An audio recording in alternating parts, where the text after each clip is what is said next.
here's how you can fix the YouTube version being out of date on the iPhone. Let me show you how it works. So if you're new here, most definitely subscribe so you never miss anything important. Okay, so a few things we need to check out and make clear right now. So at first, I would go to the App Store and look up the YouTube app into the search. And if there is an update available, it's actually the best idea to install it. So literally click on the update button and you're going to get the latest version. If you would want this to happen automatically, then check out the Settings app where you can scroll to the apps and at the bottom. From the apps, click the App Store.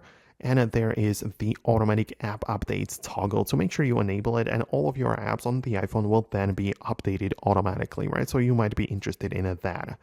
Or if you see that you have this problem and you cannot update the YouTube app specifically, make sure that your iPhone is running the latest version. So, because, YouTube app and other developers make apps for the iOS version of the iPhone.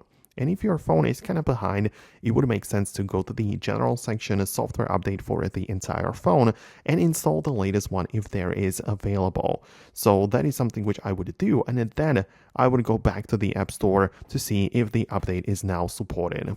So very likely this is going to get the job done for you. It kind of depends on your device as well, because some of the really old devices may not even get at the latest updates anymore, but depends. Let me know if you manage to make it work. Hit the thumbs up button and subscribe for more, and I'll talk to you soon.